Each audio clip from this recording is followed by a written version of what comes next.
Hello and welcome to another edition of Brand Champions. I'm your host, Brian Sexton, joined by two outstanding professionals in the field, Chris Botvidson from Fuel and Spark Media in Dallas, and Craig Cooke from C Squared Professional Consulting in Southern California. Gentlemen, welcome. How are you today? Doing great. Thank you for having me. Outstanding. Let's get started with you, Craig. And right out of the gate, you talk about a modern, systematic approach to branding. Obviously, in this century, everything is different from the 20th century. Give us your take on what is a modern approach to branding. Sure, absolutely. So, a lot of times you see brand development being conducted in the way it has been for decades upon decades. And that's really a focus on the more traditional approaches and how the brand appears in different mediums. And the way I like to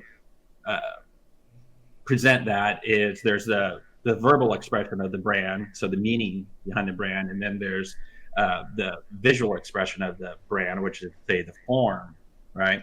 But then what is often missed is the digital aspect, which is how it behaves, the behavior of a brand. And in the modern 21st century approach, I advocate a digital first approach to branding, because today many times people discover brands initially off digital devices, especially the cell phone. And a lot of brands have been using or thinking of digital as an afterthought, and I advocate a digital first approach. Chris, you want to weigh in on that? You obviously have a very digital approach with Fuel and Spark Media. No, I think that that's really important. I think that brands, often the way that they respond to things that happen on social media and in their digital presence is the most valuable thing that they have. Let's say like something happens, there's a crisis, or they get some bad publicity or anything. I think the brand's ability to own that and to respond in a meaningful way can really, really do a lot of good. And doing something like ignoring the problem or trying to deflect blame or anything like that can really create like a mistrust of their brand. So I really agree with the fact that brands need to be focused on building themselves and representing themselves well in the digital space. Chris, let's stay with you on this one. I mean, in today's media environment in particular, there are a lot of business owners, new business owners, people who've gone out on their own and creating their own business. So I'm sure you get the question all the time, but the difference between branding and marketing and advertising, how do you explain it to someone who's looking for help building their brand? So I think the simplest answer is, what I've kind of discovered is marketing is what you say about yourself, and branding is what people say about you when you're not around. So I think the very first thing you got to do is obviously have a great product or a great service and take care of your customer and do the right things on your delivery of what it is that your business offers. Like, I think that's the key component to building a successful brand. And then you stack everything on top of that. Then you have a great look and a great logo that hits your messaging and hits your target audience and resonates with your potential customers and all of those things. But I think you start building the reputation from day one as someone who, or a company who, is it quality? Is it reputation? Do you do what you say you're going to do? Do you own your mistakes when they happen? And I think that that the service or product is the number one tip of the spear in terms of building a solid brand, I think. Craig, obviously, you help people with these sorts of decisions and understanding and navigating branding. You even wrote a book called Business Kung Fu. And one of the things that really caught my attention was the art of discipline. Can you expound on that? Sure. So I like to define discipline in 3 layers. And by the way, discipline is one element of a success framework that I call the 5 elements of success. So discipline being one of the elements in there is really important. And there's 3 levels of discipline that I define. One is showing up. which sounds pretty simple and kind of odd if people, of course, you got to show up. But in my experience, not everyone shows up. So showing up all the time, every day. And then the second level is being productive.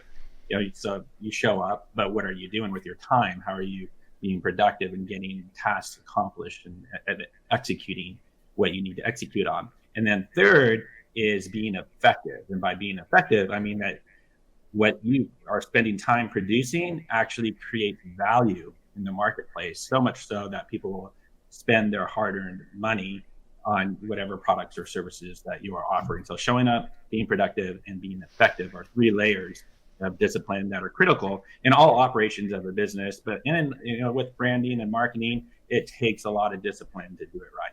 Well, if you're going to invest in your business and invest in the brand and everything that comes along with it, if you do it without discipline, what's the point? Which is what I thought was a really key point from your book, Business Kung Fu. One quick thought from both of you then. Obviously, we live in a world that is changing digitally every day. We see different versions of AI platforms coming out.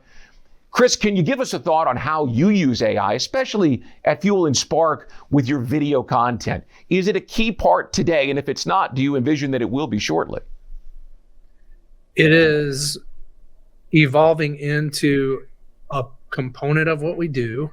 I wouldn't go as far as to say it's a key part right now, but it's something that we're definitely starting to leverage and utilize and figure out ways to implement it in such a way where it helps us as a creative tool, but it is not a crutch, and it doesn't replace like human creativity and the human element. I think that we could get into a dangerous spot where in a world where authenticity rings so true and is so important for consumers and people, I think that there's a danger of relying too heavily on AI and then looking less authentic, or not having that human element that is so important to connecting brands with their audiences. How about you, Craig? What do you see from AI? Is it a part of your business in Southern California, around the world, or is it just something that's in its nascent stages? I echo Chris's sentiments. And for me, it's really a tool to bring about efficiency and effectiveness.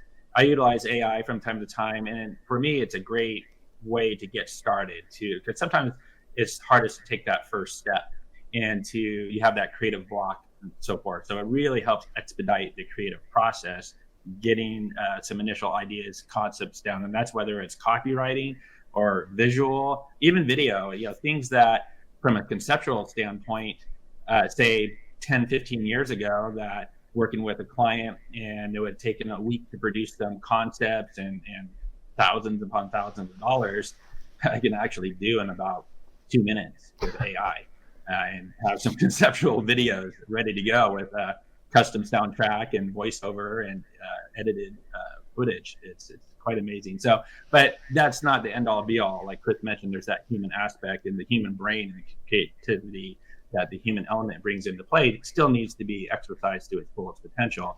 So what AI is really doing is now creating a new level of efficiency and productivity, just like when the desktop computer came on and disrupted the whole publishing industry. It is certainly an interesting time to be alive and in business. Guys, we'll put your contact information in the show notes, and we certainly appreciate you joining us here today on Branding Champions. Thanks for all your tips and insights, and good luck out there. Thanks a lot. Have a good one. And Craig, just so you know, I'm going to go back and